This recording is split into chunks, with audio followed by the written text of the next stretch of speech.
Hey everyone, welcome to another episode of the Cool Wholesaling Real Estate Podcast. I'm Mark Cool here with Jasper Cool, my son, and on this podcast we share real-world insights, tools, and strategies to help you succeed in real estate investing.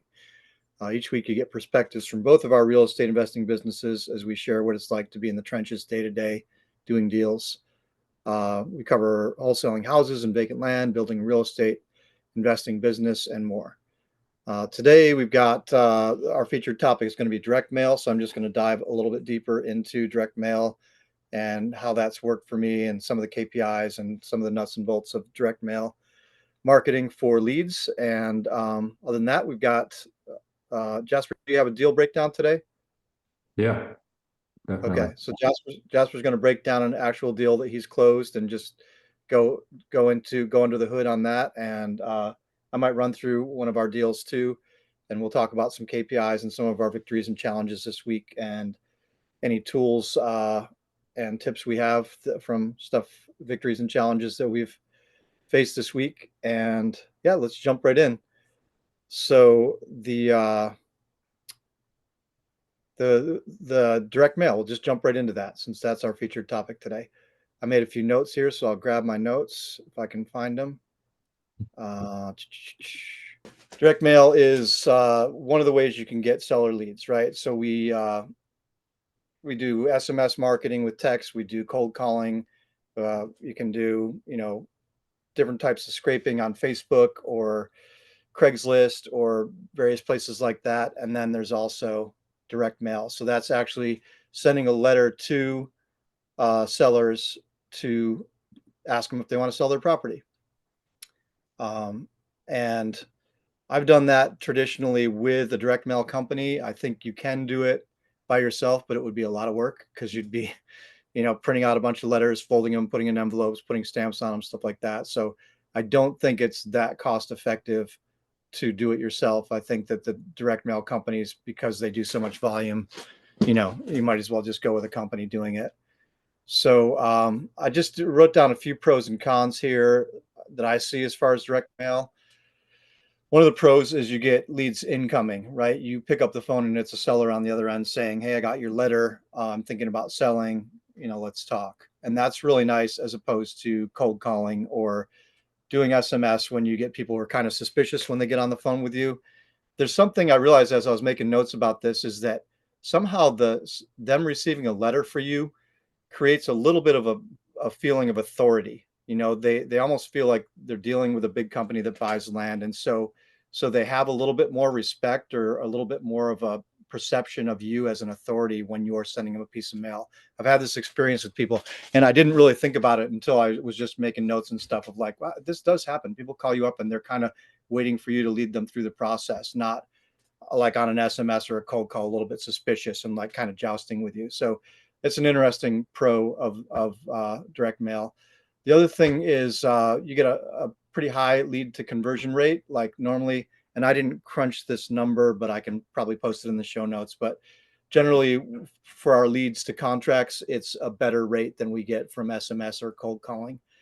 Partly because of that authority, partly because when people are calling you on a direct mail, they're already ready. Like they've taken the initiative to pick up the phone and call the phone number on the phone or even email you, but most of the people call.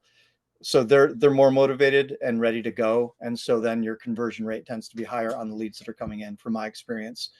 Uh, Another cool thing that's a pro of direct mail is that sellers hold on to the letters.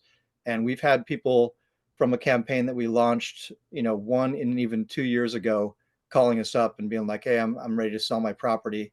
And we look back at when we sent that letter, and it might have been 1 and even up to 2 years ago, that people just stick the letter in a drawer or a file cabinet because they're old school people who deal with paper. They're not modern 21st century people, and then they pick that letter up and give you a call later on. So it's kind of like delayed marketing is a cool thing about it. And then what else in the pros? Yeah, leads trickle in over time. That's what I wrote down there. So for cons, I would say the upfront cost would be the biggest con for people, especially if you're starting out, because direct mail these days for a letter is I don't think you're going to send a letter for any less than like 80 cents per letter. So, and you have to send really you want to send at least a couple thousand to get some results, probably 3 or 4 thousand if possible. If you send 1,000, I shared with Jasper when he interviewed me about my first land campaign. I think I sent like 1,000 my first time, maybe spent like $850 or something, and I did get results. So you can get results on 1,000, but the bigger number you do, the better chance you're going to get results. The law of large numbers. So even if you're only going to send 1,080 cents, you're going to spend $800, right? And preferably 3 or 4 thousand is a better sample size. So that's one of the cons. Is just its upfront cost is more than if you're going to just get a Mojo dialer and cold call people, or if you're going to get an entry level membership to one of the SMS platforms and text them. That's a lower cost, and obviously you can text and call people without setting up any services at all if you're really starting off. So not to belabor that, but what else did I put for cons? Leads don't come instantly with direct mail. Like you get your list together, you pull your list, you skip trace it, you send it to the list company, and then they process your list. They come back to you, and they get you to approve it. You approve it. You might have to do a proof or two to make sure everything's okay with the way the letter's formatted and all your information in the letter. And then they put that in their queue and they launch it. So it might be from the time you decide to do direct mail and a campaign and pull your list until they launch it, it might be a week or two. And then once they launch, normally it's a week or so until leads start coming in. So you're probably talking between 1 and 3 weeks from the time you start to do a campaign until you get your first leads. And then normally the bulk of the leads I've found come in the first week after you launch it, but then they will trickle in the second week, third week, fourth week, and then it tapers way off. But then, as I said, you can still get occasional leads months or even years down the road. So, but I'd say like 80-90% of the leads that you're going to get on that campaign are going to come in the first week or two, but it will take you a couple 2, 3, 4 weeks before leads start coming in. So if you're like pressed to get leads right away, that's not the ideal. So Jasper, do you have any questions about that so far? I'll let you be the pretend audience, and if you have any questions or anything, let me know. Otherwise, I'll keep rolling through. Yeah, I really like that breakdown. Just a couple questions. Wanted to ask you, like the letter. I mean, I know personally, but just for the audience, do you want to share what letter is working best for you guys right now?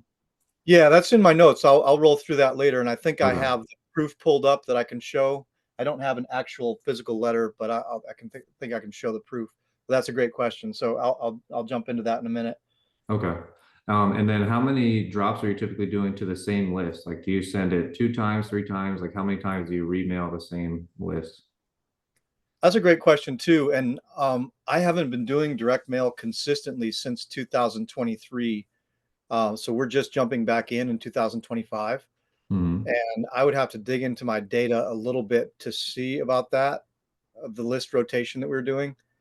But I would say twice if I had to guess off the top of my head. We'd just do it twice and then drop it because response rate, I guess that's a con too. Well, it's not necessarily a con because of the conversion rate, but response rate tends to be low on direct mail. And I have Hmm. that in my notes too. We'll touch on response rate a little bit more going through this.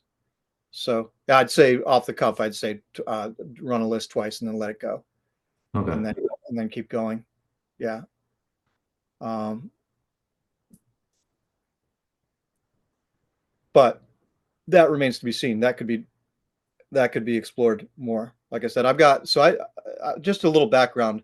I started my business in 2020, the tail end of 2020, 2021. I was doing it half time with another business, and I started direct mail that year, and I had really good response. I shared a little bit of that on the interview Jasper did with me too, like the response rate I had. I was doing this solo at the time, so I did direct mail as my only lead source for 2021 and 2022. And in 2021, I closed 15 deals, and in 2022, I closed like 23 deals, and that was all from direct mail. And I could dig more into the numbers and all that stuff, but we're not going to do that here. We're trying to keep this fairly brief. 2023, was the year that I did it for half a year and then dropped it because response rates dropped. So I do have a fair amount of experience with direct mail, but I would say that I think direct mail in 2025 is very different than it was in 2021 or 22. And that's Hmm. where I'm going to just share our current campaign, and and then I'll be able to share more information because we're going to start rolling out monthly campaigns again this year.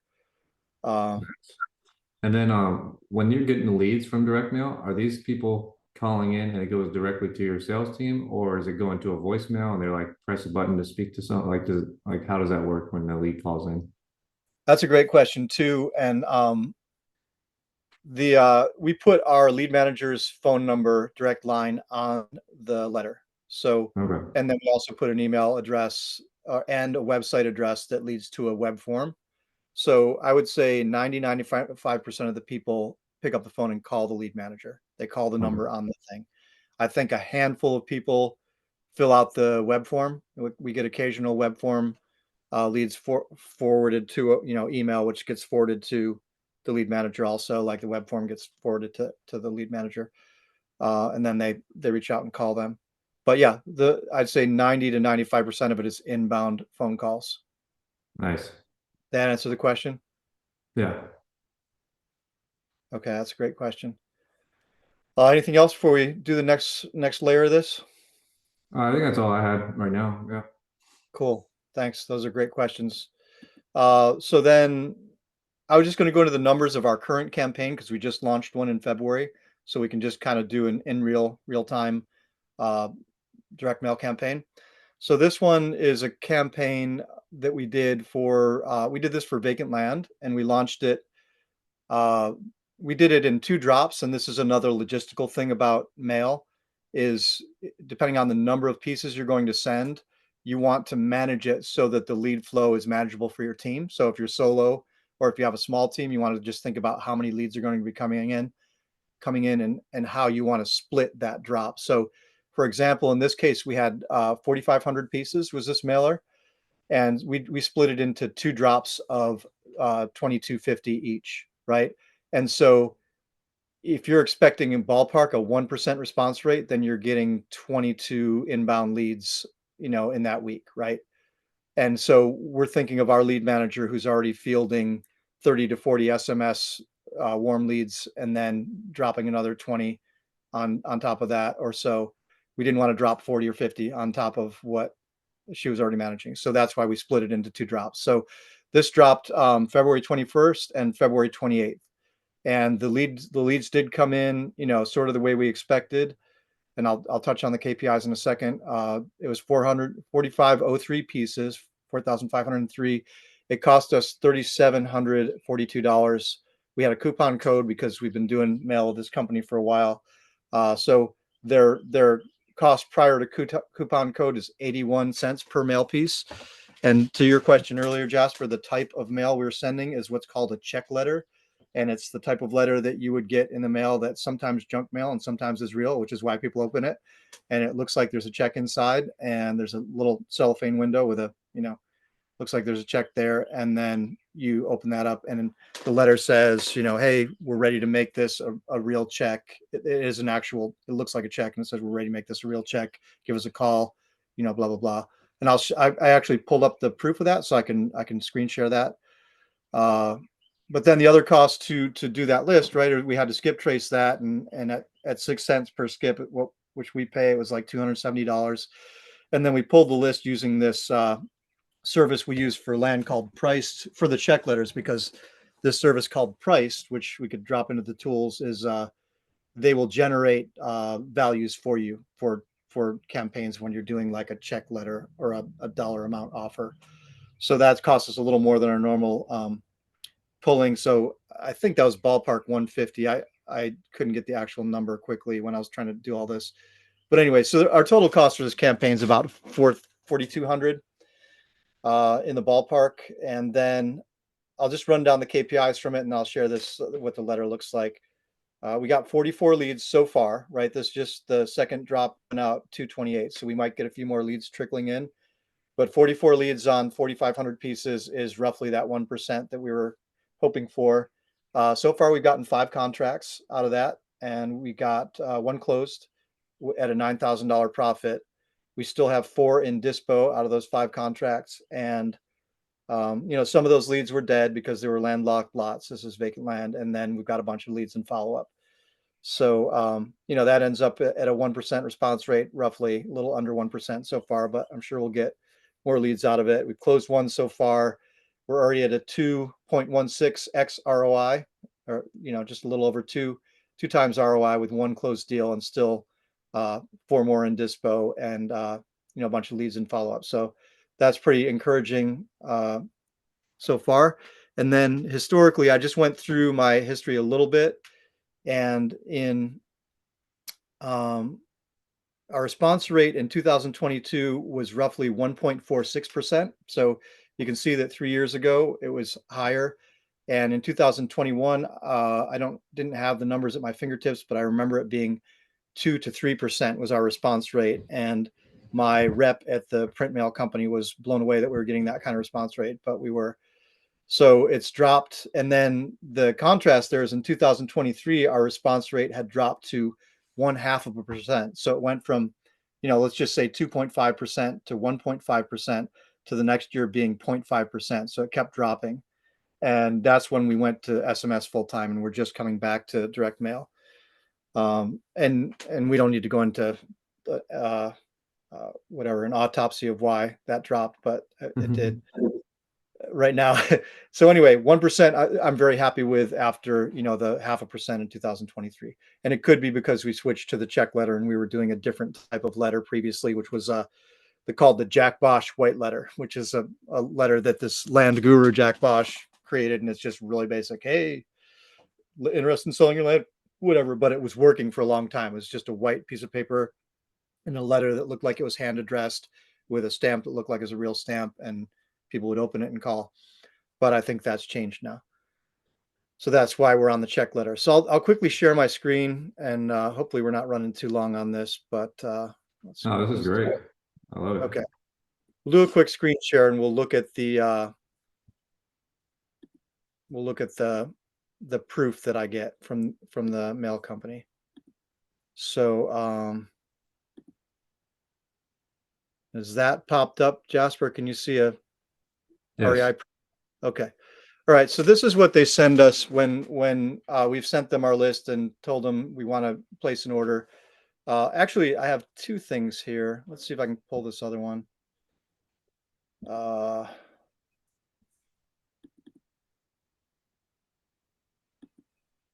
Shoot. Okay. Maybe I can't pull that as quickly. Here we go. Can you see this? Yes. Okay. This is the order summary from our rep when we first told him we want the order, and then he kind of interfaces with the people at the company. But so Hmm. we got mailer number one, mailer number two, we're splitting this 2,250 pieces roughly. And then he's got, the cost per piece, the total cost per drop. They bill you per drop. Like they'll bill us the 1,800 for the first half. And then when the second half is ready to drop, they'll bill us the other $1,800. Uh, Hmm. they're giving you the type of postage that you paid for, the type of envelope.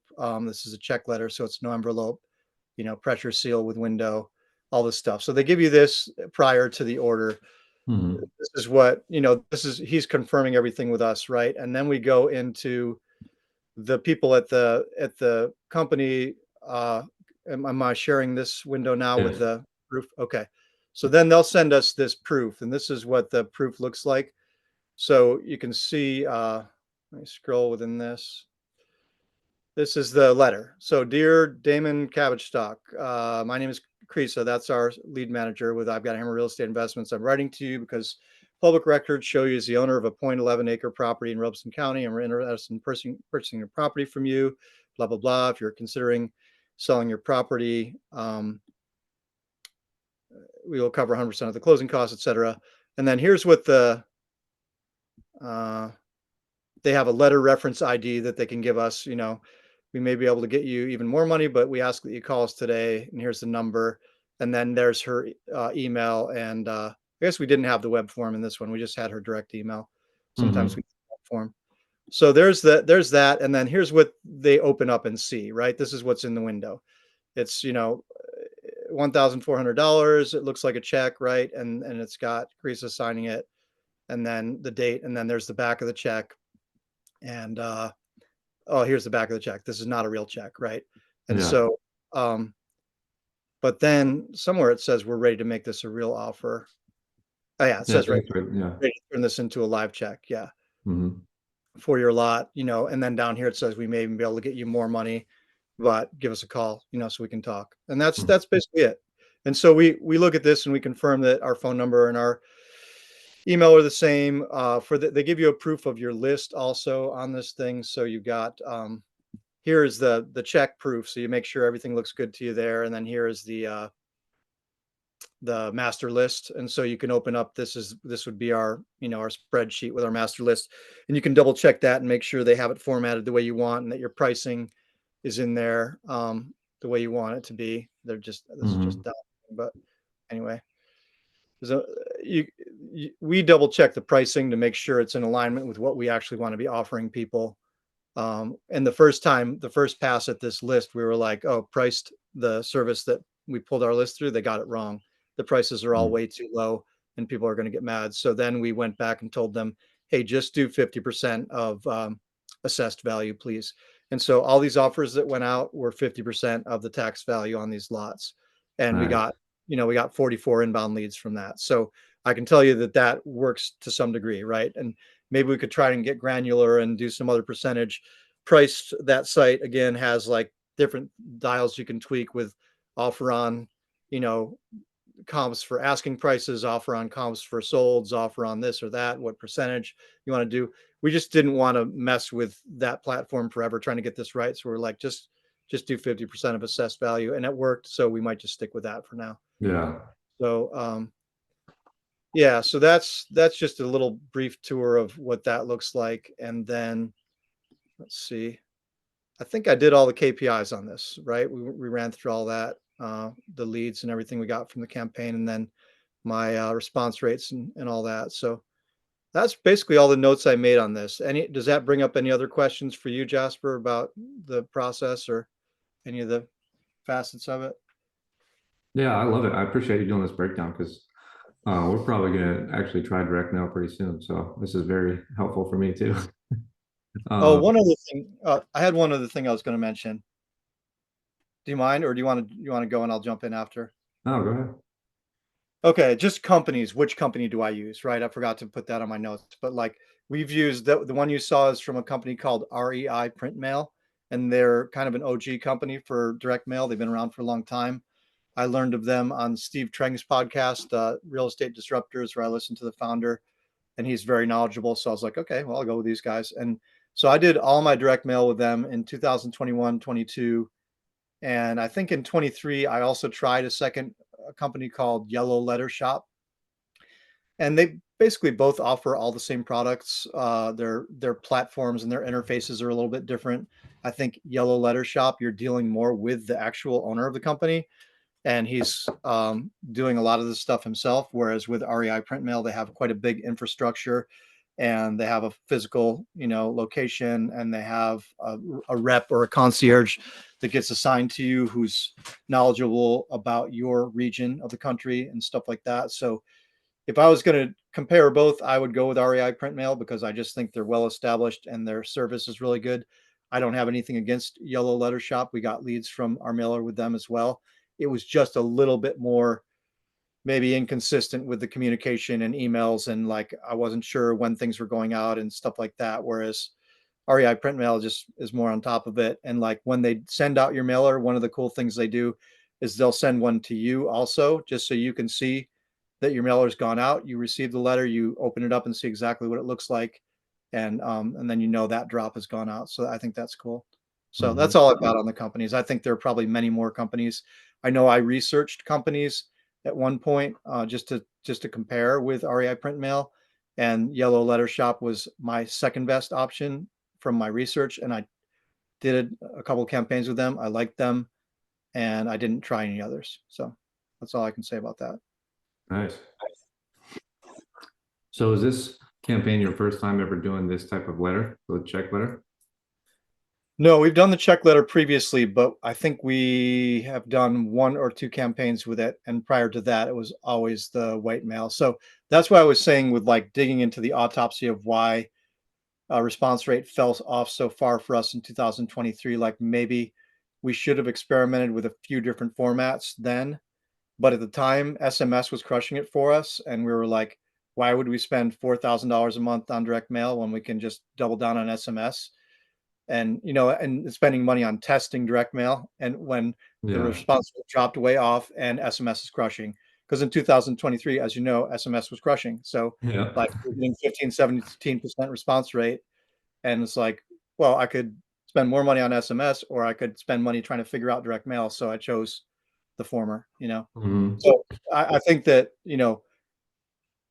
if I was going to give anybody advice, I would say keep track of what's working in direct mail. And that's the cool thing about REI print mail. And I'm not an affiliate. I don't get anything from them, but they do have a concierge. They do have somebody who's on top of what is working in your area and what's trending and stuff like that and what response rates are. So I would say if you're going to do it, just keep on top of what the trends are and what products are working and not working, either through a rep or through your own research. Excuse me. Yeah, that's a good point. Well, I really like the breakdown. It sounds like amazing numbers to me. I mean, 9 contracts of 3,500 bucks, it's $500 cost per contract. So that's amazing. And even if you only close one, you're already in the green. So that's great. So it sounds very encouraging to me. It sounds like definitely, definitely something I would want to try. So Yeah, and I don't think I shared that. I looked at the ROI for 2022 and 23. I share this, and no. I'm roughly at 3 to 4x ROI in those years.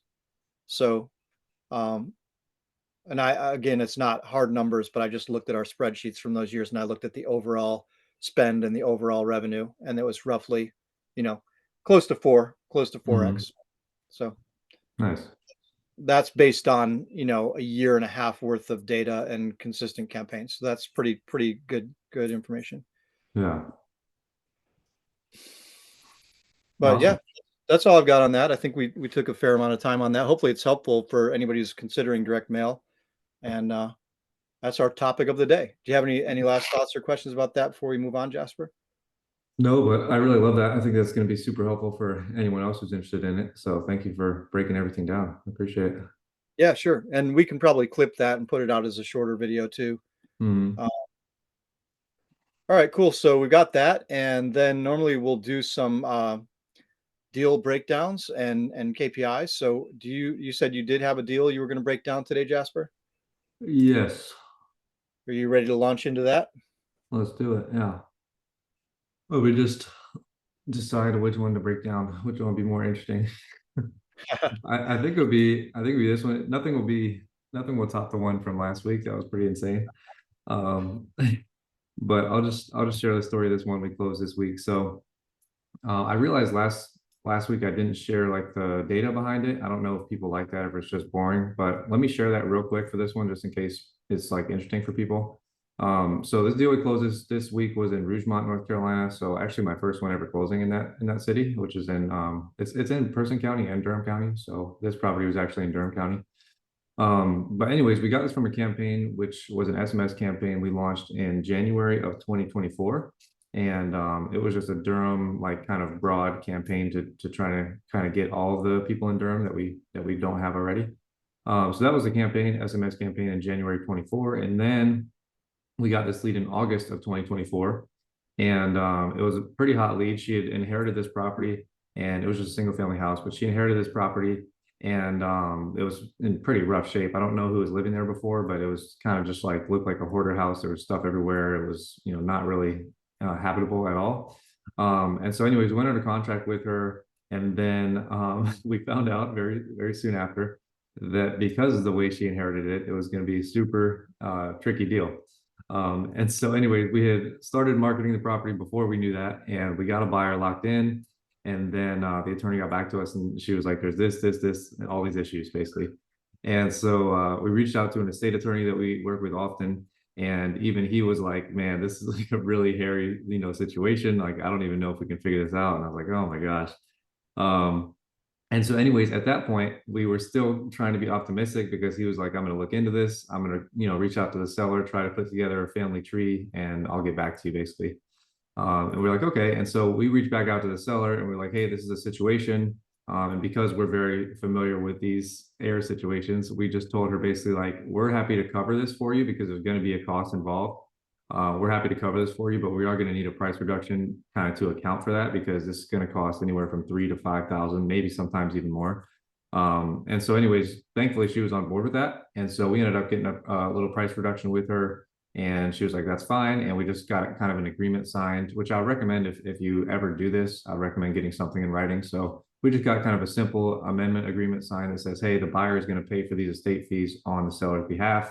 And if by any chance this property doesn't close, basically her signature was allowing us to place a lien against the property for whatever amount we pay to the estate attorney. So I've just done that That's because I didn't do that in the past, and I have a few $1,000s out on another property that I probably would never get back because I didn't do that. So I've done it every time since then, and thankfully she was on board with all that stuff, and she just wanted to get rid of this property. And so we contracted it way back in October of last year, and that's kind of what happens with estate deals. They take time, and so we were working on it, working on it, and then January we finally like made some headway, and the estate attorney was like, "Okay, I think I've got everything figured out, and we just need her to sign this final like quit claim deed, and then we needed like a heir affidavit or something signed by a couple heirs." And so she helped us get those things done, and then we sent it all back to the attorney. And then at that point, it was very frustrating because we thought everything was done, and the estate attorney was like gave us kind of the clear to close. He was like, he already knows the attorney we're working with, so he's like, "I'm going to send this all back to the attorney, and then we should be good to close." I was like, "Awesome." And so I didn't share, but during this process from October to January, our buyer backed out.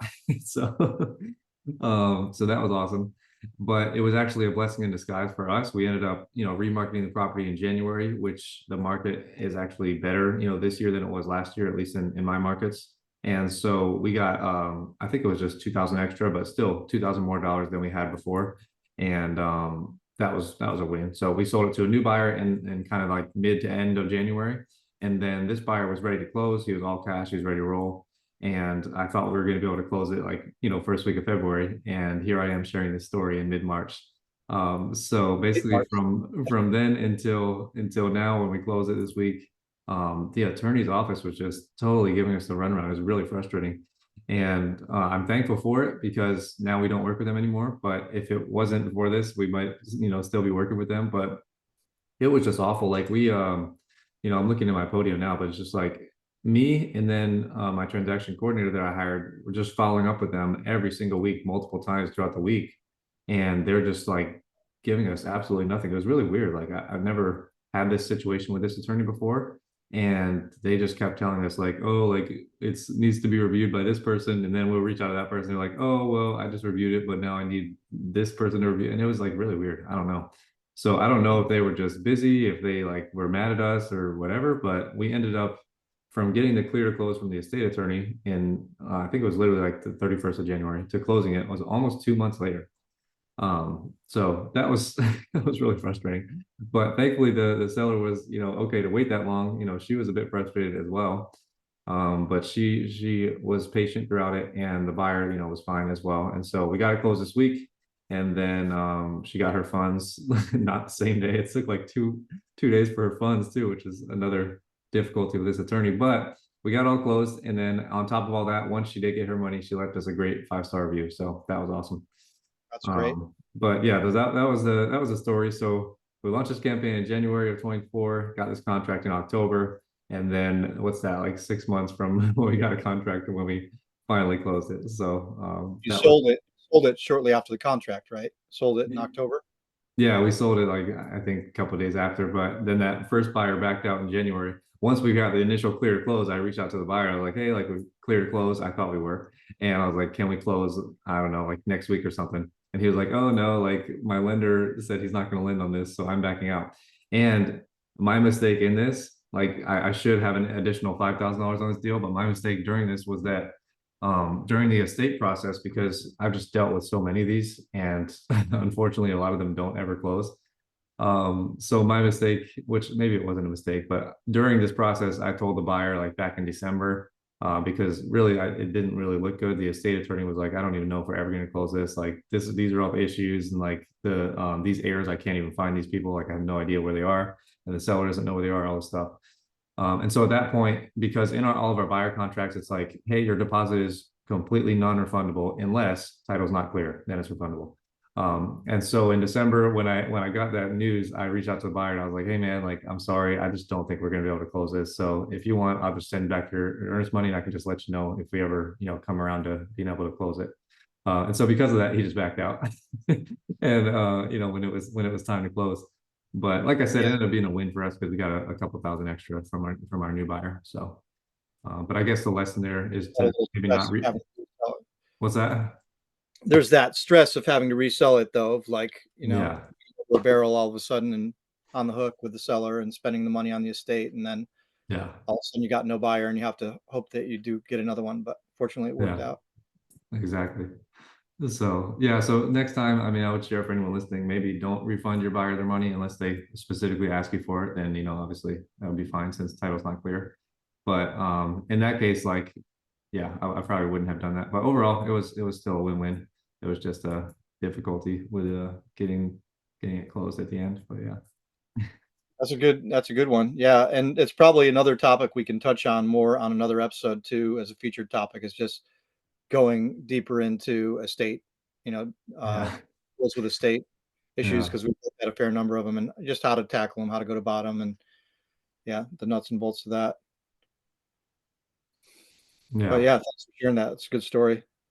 And it's definitely. also an example of perseverance, right? It's just like a big part of this business and success in this business is just staying the course and just doing the next thing, next thing, next thing, and just keep moving toward closing and until it's all options have been exhausted, right? Yeah, Because sometimes it's just like the next little hurdle is the one that gets you over the hump to close. So yeah, just and it's even persistence with the lead, right? You got the lead in January and you closed it. Um, 14 months later. So, I mean, yeah. it took Crazy. you from January to October to get the contract. So that's 9 to 10 months right there of Hmm. follow up. Yeah. Yeah, Common theme in this business, in this podcast is follow up and persistence. yeah. Awesome. Well, I'm gonna not share a deal. I didn't close any this week. I can always dig up other deal stories or things that are going on, but we have three. I'll just, I guess, hit this KPI. We have three in escrow that could close this week, but we don't know how that goes. I don't want to be negative, but we have three, and I'll just touch the delays on those just for we've got one was we were ready to close 2 weeks ago or so, and then this closing attorney has the buyer sign a survey waiver. Do Hmm. all closing attorneys do that, Jasper? Is that an NC thing, or is that just some attorneys? That's just some attorneys that choose to do that. So this can really screw up your deal at times because then the buyer went, "Oh, survey? I should have a survey?" Well, yes, it's advised, says the lawyer, right? And then they go, "Oh, I want a survey." And so then closing is delayed 2 or 3 weeks. So I think the survey is going to come in this week and we'll be able to close it, but that's the delay on that one. And then we have another one. Let's see what are our other two. One is just a lawyer that won't communicate with us because we're using the buyer's attorney, and it's one of those attorneys that won't communicate with us as the third party or as the assigner or whatever. So we had uh, the attorney we work with do our seller docs so that they could be the channel for communication, but they're not even communicating with the attorney that's doing. So it's just kind of in limbo. And every once in a while they'll come out and ask a question, and then it's a telephone game of the closing attorney asks our attorney and they ask us, and then we go back and it goes back through, like that. And it just sort of apparent that they started really late. It was supposed to close a couple of weeks ago, and they just started working on it late, and now they're playing catch up, but they're doing it very slowly. So we really don't know what's going on, but it could close this week. It was supposed to close 2 or 3 weeks ago, and then and I'm trying to think of the other one that's supposed to close. Oh yeah, this other one is a buyer issue. Um, it's a house, and it was a hoarder house, so we agreed to clean out the interior of the house. And this is where the problem came in, is that our addendum with the buyer says, that we will clean out all the junk from the inside of the house by closing, which we did. And then he did a walkthrough and said, "You didn't get the stuff out of the yard." And we said, "We never said we were going to get the stuff out of the yard. I'm not closing until you get the stuff out of the yard." Really? Let's look at the addendum that we signed. Yeah, I see that it says that, but I'm still not closing. So he's got us over a barrel. So, what do we do? So I would now just we're, sell it to someone else. yeah, I mean, we could do that, but then we have to go through the whole process again. I don't know. It's 6 to 1, half a dozen of another. We're gonna have to spend probably another 1,000 to 1,500 to clean out the yard, and then we're not going to work with this buyer anymore. You know, that's just we're just going to get it closed and be done with it. I don't think we had somebody else interested, but then we have to do the whole, whatever, one way or another. Those are I just thought I'd share that for informational purposes why these 3 deals are delayed. Mhm. But then we can jump into KPIs and victories and challenges. Do you have any just like victories and challenges related to KPIs or anything else? Any major dynamics in your business that are going on? Yeah, main challenge for us has been the PPC thing has just totally crashed and burned. I was really excited about that, and No. it's just been horrible. So, really, struggling with trying to give it like maybe one more month, but I really just am considering just dropping it like right now because I'm almost 20,000 in the hole, nothing to show for it. So that's And frustrating. if you put that money into Um, direct mail, you would have a lot of leads right now. I know. So I mean, we're definitely, pivoting away from it. I'm just trying to decide if I'm going to give it like one more month or just drop it, this week. So Yeah, if it's a that's been a big sunk challenge cost. because I feel like I should have just done anything else with that money. Like even just went to the casino, I probably would have made more money off of that 20,000. So that's frustrating, but it's part of testing. Like you said, testing out marketing does take time and money. So that's if it would have worked, then I would be telling a different story. Maybe, but I don't know. Well, you were encouraged in the beginning though, because you were getting leads. A while back, you were like, "Hey, PPC is working pretty well for me," Yeah. Yeah. So and I then mean, the dried up. PPL that has actually worked much better for me, like the pay per lead companies, those companies have actually worked much better. And I've gotten a few deals closed from them, but my campaign, which costs quite a bit more, has not been working at all. So that's been frustrating. And yeah, I don't need to really go into depth on that, but we're probably gonna make a change. And I had a great meeting with my she's basically, becoming operations manager. That's my goal for her. So that's what I'll call her. But I had a great meeting with her this week. We literally went like 90 minutes to 2 hours. So we were just talking about marketing and all kinds of stuff. So a lot of good came out of that, and basically the direction we're heading is direct mail and possibly even experimenting with cold calling again, but hiring my own, doing that again. Now that I have a lot more time on my plate, thanks to her taking off basically everything else, I do have the time, to hire and manage a cold call team if I want to do that. So I think we're gonna probably experiment with 50-50 for the next 3 to 6 months, doing direct mail with half of our budget that we were using for PPC. Cold calling with the other half because I'm guaranteed we'll get more deals out of that than PPC. So that's what we're leaning towards. But I just wanted to share that because I know I've had some people comment on our YouTube channel and some people message me and stuff asking about that. So I don't think I've done an update in like a month or so, but that's kind of my update on that is that the PPL was working well for me, but I don't think I want to ramp that up. So I'm probably just going to cancel that too. And then the PPC is just not working at all. So that's where I'm So at. by not working, do you mean you're at a complete loss, or are you at break even, or where are you at? No, I'm just $0 and 20,000 out, so complete loss. Wow. Yeah, Okay. Yeah, and because for me, like direct mail, I was at break even roughly with direct mail. yeah, I mean, not direct mail, cold calling. With direct mail, I'm much better. So at yeah. least I wasn't So really losing money on cold calling. yeah, so I've never had that happen ever before. I've been fortunate to never have that happen. Now, if I was to combine it with my spend and revenue last year, I'm probably about break even. If I was to combine it with the revenue from last year from PPC, so maybe lifetime we're break even, but for this year it's just totally hurts. So yeah, I've never had that happen with cold call or actually that's a lie. I did do direct mail with Deal Machine and I made nothing from that. That was like $5,000, so it wasn't $20,000.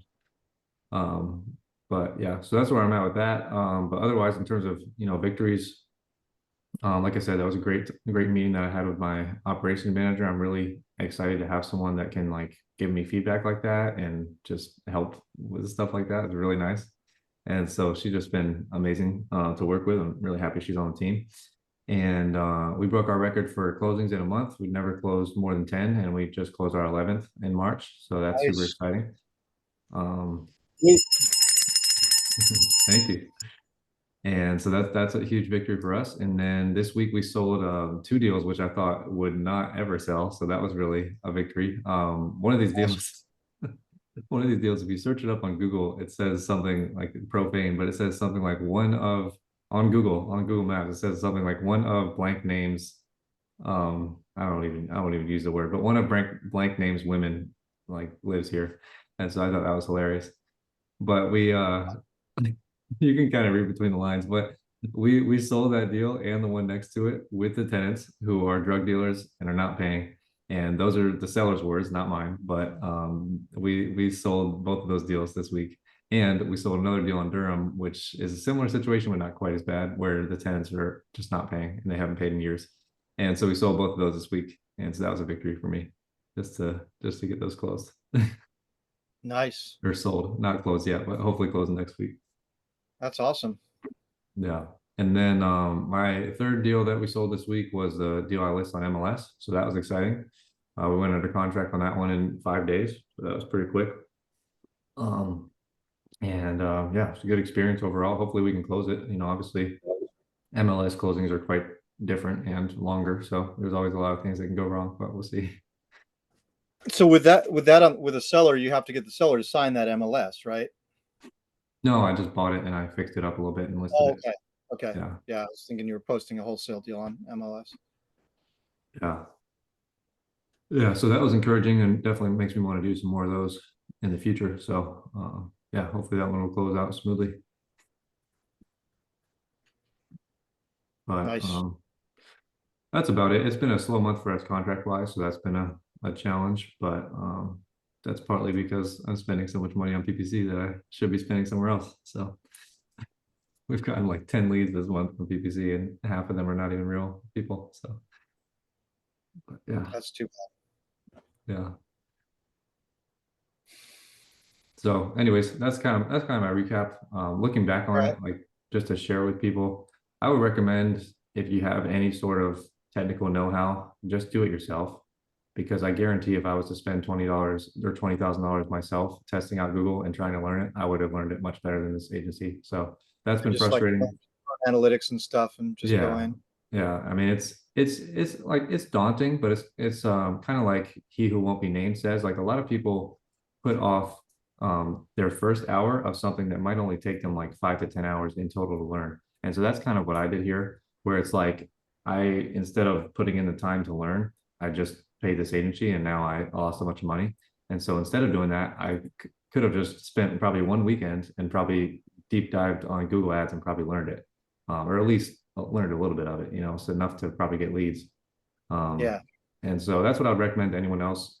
Start that way because then, first of all, you can start with your budget, whatever you want to do. You can do as much or as little as you want, and then second of all, you have a skill that you can transfer anywhere else. So if you learn And Google Ads, possibly even be a consultant on, right? yeah, exactly. So Yeah. I yeah, mean, so that I was learned it when I had my golf artist business. I learned enough to get, to do some stuff. So it's not, like you said, it's complex, but it's not something you couldn't learn in 5 to 10 hours in order to yeah, get results. Yeah. yeah. Yeah, and I did the same thing with Facebook. Like I learned that myself, and I never really ramped up the spend because I'm spending so much on PPC. I didn't want to spend so much on that, but I might end up doing that going forward. Maybe if we do direct mail on Facebook instead of cold calling.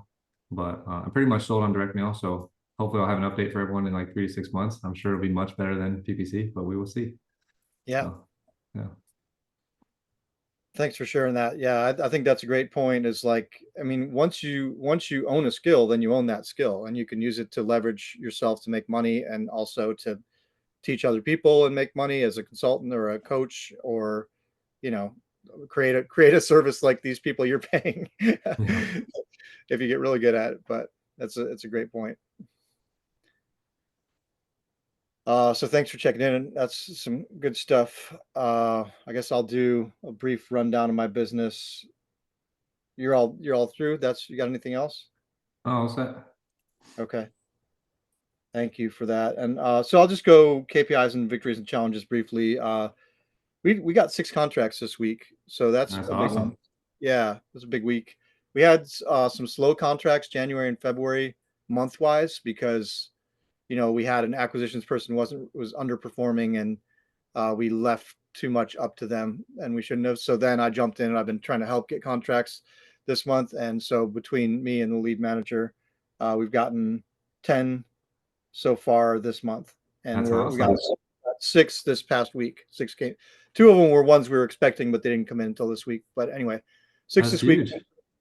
10 for the month. We averaged 9 contracts per month last year, so we're above our last year's average, and we're still going. We still have a week, and I'm still expecting 1 or 2, maybe even 3 more contracts to come in. So that's Sweet. that bodes well for the future, for like April and May, Yeah. uh, and which we really need because we've had a little bit of a slow first quarter. So I'm excited about that. That's a victory. Um, we did sell one this week, which was kind of a challenging one to sell. It was a house with someone living in it, and the person living in it is like the elderly mother of the guy we were dealing with. I'm not sure who is on the title because I'm not as involved in the day to day of everything. But anyway, so we had to call him every time we wanted to look at the house, and then she was there, and he wanted to go over there because it was his mom, and so it made it a very difficult property to sell, to get photos of, to get people through there, because then we had to sort of like be like, well, this is one of our business partners coming through, so anyway, we sold it. That's a victory. Definitely. It's going to close by the 31st is our scheduled closing date. And that's Sweet. exciting. Yeah. Because that was one that was just like, are we ever going to be able to sell this with this like kind of crimp in the hose of being able to sell it and everything? We Yeah. had photos, but people want to see the house. So anyway, that's a victory. And then we found a person that's onboarding this week for acquisitions, for closings. So That's that's great. a victory. If you've listened to this podcast, I've been searching for a while. I've had a couple of failed hires on this role. I've been jumping in and doing the closing stuff and talking to sellers and trying to get contracts. And it's something I hadn't really done for a while, which is good. It's good for me to get in there and do it and roll up my sleeves and kind of remember, and it'll help me to train the new person, but it's not something I want to be doing every day, day in and day out. Mhm. So this person seems to have really good experience, and they were actually trained by Matt Larson's company. So that's a good foundation to start off with. And they're going to onboard this week. And also we talked a little bit about hours and things with this, and they're going to work 10 to 6. So we're going to have that hour between 5 and 6. And they're going to Mhm. work some part-time Saturday hours to give us some Saturday calling time too. So Sweet. that feels like a victory. Yeah. And another one is that my operations manager has been working on our list rotation system, and working on saving us money on list pulling and skip tracing. So we're using a tool called REI Sift. We have a subscription to that, and you just load all of your leads into there, and then you can filter and sift by various parameters. And so what's crazy is that, like this week, he pulled a list of, I think, 20,000 pieces, and he dumped it into REI Sift, and it was like, no, I'm sorry, it was 12,000 pieces, and 2,000 pieces were new, and 10,000 were in our system already. So, Wow. so we're figuring out like, we probably don't have to skip trace all of these depending on the age. And when you don't have to skip trace 10,000 out of a 12,000 list, that's 6 cents per, that's $600 you save, right? 10, Mhm. that's so, so that's a victory, that we will be saving money on skip tracing. And we just have to figure out, we're still figuring out like the rotation and how old things are before they drop off, and how many times we want to pull the same list as fresh data, all that stuff. But the long and the short of it is it's probably going to save us thousands of dollars per month on skip tracing and list pulling. So that's pretty cool that he's been figuring that out, and he's been working with our SMS manager as well to just get a solid system in place and a consistent budget for our SMS marketing. Mhm. Um, I could probably check in more about that once I understand it better and we're more solidified. But anyway, that's and I guess so. The challenge that comes along with that victory is that if we're pulling 50,000 pieces of data and we're getting, like 25% of that is fresh, or 20% of that is fresh, then we're running out of people to market to very fast, because we're not just, I mean, we already have these people who we can pull as they're already in our REI Sift. So we don't need to pull the same list to remarket to the same people or use.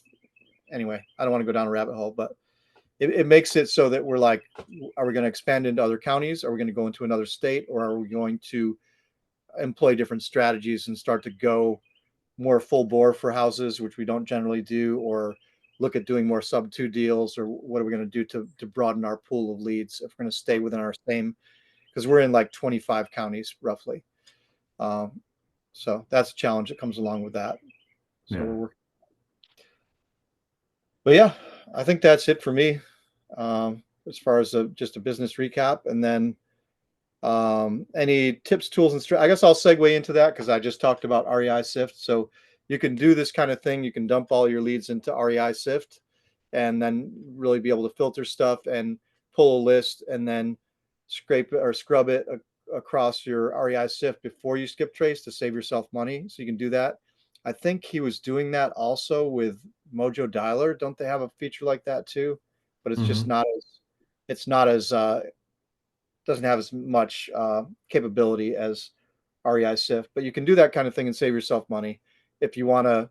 Similar to what Jasper just said about Google Analytics, if you want to just spend some time really learning how to scrub your lists before you skip trace them and find a tool to do that with, you will save yourself money. So you're not marketing to the same people as fresh leads when they're not over and over. So Hmm. those are tools. And then seems like I mentioned another tool earlier, but I can't think of it right now. But any other tools, Jasper, that you'd throw in there, or tips or anything from this week? Yeah, I can't share like exactly yet, but I have been looking into a few different AI inbound like call taker type things. And Hmm. so one that I really like was called breezy.app, I think is, but if you just look up like Breezy AI, I'm sure you'll find it. And then the other one was called Voxia, Voxia. And then the third one was just called My AI Front Desk. So looking into these three myself, but um, anyways, I'm looking to bring that on to handle all the inbound calls that we get, especially after hours. I think it could be super helpful for like maybe late night calls, early morning calls, weekend calls. So basically, this person, like I've been experimenting with these three. The AI front desk, I've kind of gotten the farthest with. I really like their platform. I just noticed like kind of doing a demo. They let you call in, which is cool, and then you can kind of like talk to the AI. So that's kind of cool. But I just kind of noticed a little bit of, I don't know if it's like latency or lagging issues where it's like when I speak, it's kind of like a bit of a long time before they answer sometimes. I mean, I won't say a long time, like maybe an elderly person wouldn't notice it, but I notice it. So I'm just trying Yeah, to, it might not feel completely natural, right? yeah. So I'm still experimenting with these companies and trying to find some more good ones too. But that one I've been experimenting the most with, and it's really cool how you can build out basically a knowledge base for them, like FAQs, so that they know how to answer all these different situations. You can tell them what to ask, like what information you want to gather. If you want them to get the name, the phone number, the address, email, they can ask all those questions. And then you can have them ask a question about the property. Like there's some simple questions, like if they've remodeled the kitchen and bathroom in the last few years, like they can ask all those kind of pre-qualifying questions. So I don't want this to be like a 5-10 minute call, like probably 5 minutes at the max, but I do want to implement this very soon. So hopefully by the end of this month, I can find someone and I can update everyone. So, but those are the ones I'm experimenting with. Cool. Yeah. Yeah, that's definitely something we've both been talking about, and I have that. We've mentioned this, but Just Call. I've replaced smartphone with has the AI receptionist built into it. We just haven't tackled it to set it up and learn it, but that's on our list too to do. It'd probably be next quarter for us, but it's on our to do list as well to get an AI receptionist for after hours and for routing calls and stuff like that. Yeah. Because and I think one of the things with that, like you mentioned, Jasper, is just trying to make it sound as natural as possible and not robotic, because not all of them are created equal. And that's one of the reasons I signed up with Just Call, because I did listen to some of their AI samples and they sound really good. They sound like real people. So I'm looking forward to that too. I'm glad you brought that one up. Any Yeah. other tools or tips or tricks? Um, Otherwise, I don't really think so. I mean, I use Zapier a lot, but that could be a whole episode in itself, I guess. But I really Yeah, like using Zapier and talking about AI. They have a lot of AI features that they've added this year, and they can just do a lot more stuff than they could previously do. So that's something that I try to look at like weekly, like what things can I automate with Zapier, and it's really impressive. So Yeah, if anyone hasn't tried it out, I recommend it. I think they have a free plan up to a certain number of tasks per month, and then I think it's pretty affordable, like $30 a month or something like that. So Yeah. Yeah, I think you're right about the free plan. I think you can do a certain number of yeah, zaps and then you have to pay beyond that. But yeah, we use Zapier too. We have quite a few of them integrated to save work. But I guess that's, if you're growing your business and growing your the different platforms you use and stuff like that, it's really helpful. yeah. All right. Let's see here. What do we got? I guess we'll go on to. Did you have any books or pods or any inspiration this week that you want to share with the listeners or share in general? Uh, The book I've been reading or rereading is Psychology of Money. I really like that one. So if anyone hasn't read it, definitely would recommend that book. He just talks about a lot of good things. Every chapter is kind of a different point, which I like that because it's like you don't have to read in order. You can read however order you want and you still get the same out of it. So that's cool. I appreciate when authors, make books like that. So I've been really enjoying that one, and he just talks about a lot of cool things. Like it's kind of timely with me with the online leads thing kind of being a fail for me. I just read a chapter this morning where he's talking about just accounting for like risk and just making sure you never put all of your eggs in one basket. Basically, he talks about a barbell approach that he uses with his finance, where like on one side of things he's extremely conservative and he only picks super safe like mutual funds and bonds and boring stuff, and then on the other side, he's super aggressive where he's investing in businesses and startups and stuff like that. So I think that's a great point for finance and for business too. Like for me, I did lose money on this endeavor, but it's not like we didn't bet the whole farm on it. And I still was making sure that we have our SMS running at full capacity as well. And so thanks to that, we still closed a bunch of deals this quarter. But if I had been like, okay, I'm quitting SMS, I'm going inbound, I would have probably made $0 this quarter. So Yeah. I'm glad that I didn't do that and thought about both sides of it. So it still hurts, but it's not as bad as it could have been. So yeah, but that's what I'll share. That's what I'm reading right now. So Nice. Thanks for sharing. Yeah, I haven't read that one yet, so it's going to be on my list now. yeah. Um, the one that I'm reading a couple of books that I've been reading, so I'm not going to mention those, but there's a podcast that I found that I really like. He's on YouTube. I'm not sure if he's on like the Spotify or others, but there's this podcast called Picking Nuggets, like gold nuggets. And Hmm. I've been like, I really like Naval Ravikant, as I've mentioned often. And he had something I was looking up for Naval led me to this guy, but he does a really cool thing where he'll do on YouTube, he'll like pull an idea or a concept, and then he'll pull from a few different podcasts or videos and stuff, different people talking about the same idea, and then he'll sort of summarize it all together in one pod. So he'll have like Naval, if it's a financial thing, he might have like something from Naval, something from Warren Buffett, something from Elon or whatever, and he have little quotes or snippets of podcasts, stuff like that, all talking on the same subject, and then he'll sort of summarize it at the end. So that's been really cool. I'm just looking at it on my phone right now. Like for an example, this one is the 5 principles to become a rich entrepreneur. So it's going to have stuff from Naval and it's going to have stuff from. Sorry, I didn't mean to play it, but he'll have like 3 or 4 different people talking on the same subject, and then he'll summarize the main points at the end. So it's just kind of a cool way to like gather wisdom or core ideas about a subject. He had one of them. He had Mr. Beast on there talking about succeeding in on YouTube and what his core principles were for that, and his like I found out that Mr. Beast actually coaches some people for free just because it's fun for him to like see if he can help people be successful, and he just doesn't promote it or doesn't talk about it, but he just does it. And his whole idea is just like quality over quantity. Like he's like one quality video does not, if it's 2 times better than the next video, it doesn't get you 2 times better results. It gets you like 10 times better results because quality Hmm. endures and lasts. And that's his whole, always been his attitude. So cool stuff like that. Just cool takeaways I've been listening to this week. I like that. Yeah, it's a cool Yeah. idea. And that's what I've got for inspiration, education. And as we come to a close here, we're going to add announcements in here because Jasper and I are doing some stuff outside of the real estate space or outside of the podcast space, I guess. So we'll just talk about where you can find us or different projects or things we're working on. Jasper, I know you're posting pretty much daily to Facebook and Instagram now. Is that right? Yeah, I'm posting daily Yeah. on Facebook on my personal page if anyone wants to look me up. And I just recently started a company Instagram page, so I'm trying to post on there too, just for my real estate company. So we're trying to do that daily as well. But yeah, if you guys want to follow me on Facebook, I just try to share like some of the stories that we share on this podcast. I just try to share it, in text form on Facebook. And so if you're interested in that, definitely you can follow me there. And also, I'm doing my first lending deal tomorrow. And so I'm looking to do more of that. So if anyone has a deal anywhere in the country that they need double close funding for, you can definitely shoot me a message and I'll be happy to see if it Nice. works for us. And what's your Instagram handle? Is it Bright Home?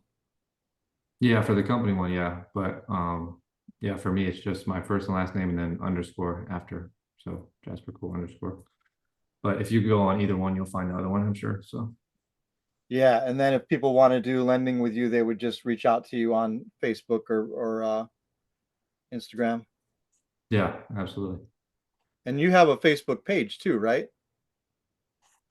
For Or a my group. You have a group. oh yeah, I have Facebook and a school group too. Yeah, Um that's just what I meant. haven't been as active as I'd like to with those, but Okay, I so definitely we have won't those talk. and It's yeah, coming soon when you get it more built out. Yeah, yeah. But I do cool. have all my resources in there. So if anyone is interested, you can join either one of those groups, whether on Facebook or school. And I have all of my contracts I use and just a bunch of stuff. Pretty much everything I use is all in there in terms of PDFs and resources and tools and everything like that. So That stuff's free yeah. for the Facebook group in school. Hmm. That's pretty awesome. Cool. Well, so if y'all need contracts and forms and stuff, then that's the place to go. Facebook, Jasper's Facebook group or school group. School is SKOOL, and then you'd search up Jasper. Well, is it school? Is it you on school? Yeah, the groups are both called the same, called Remote Flippers. But if anyone looks me up on Instagram or Facebook, it's all linked right there. So Okay, cool. And as far as me, like I started a Stan store, so it's stan.store/markcool, and I've got a free ebook on there for land deals. Like it's called Getting Your First Vacant Land Deal Step by Step, and it's a ebook that I created just trying to break it down. Like if you're starting out, how to get your first land deal, that's free. And then I've still got a few sessions of free coaching on there up on the Stand store. And then, I also do coaching. You can like pay for a block of sessions or something like that.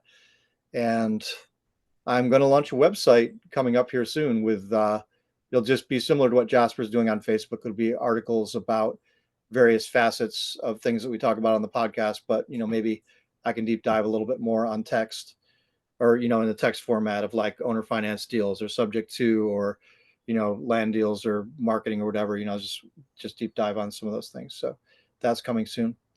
And I think that's it. awesome. Exciting Yeah. stuff. So we've got more stuff coming down the road in terms of resources and things we're offering. We'll keep announcing it at the end of the podcast. Yeah. So did you bookmark any quotes or anything to sign us off with? Yeah. I had a good quote I saw this week from Ralph Emerson. And he said, Nice. the mind once stretched by a new idea never returns to its original dimensions. Nice. I like that one. Yeah, that's good. Yep. All growth occurs at the edge of your comfort zone. So just stretch and grow. Yeah. And then you'll never be able to go back to who you were, which can be scary, but it's also exciting, right? I know that's true for me. I heard a great quote around those same lines. I think it was from Brent Daniels or one of those guys, but it's like once you figure out what wholesaling is, you can never go back to, the world before you knew what wholesaling is. And so it's like now that you have this skill, it's like we were talking about with Google Ads. Once you learn the skill of wholesaling real estate, like there's no reason that you ever have to be broke in your life again. So I think it's amazing. But Yeah. yeah, All right. We'll end it on that. Thanks for awesome. listening, everybody. Please like, subscribe, comment. We love to hear your comments and questions, and we're happy to engage on YouTube or other social media platforms. So please reach out and let us know how we're doing, what you want to hear more of, what you like, what you don't like, all that stuff. And we'll see you next week.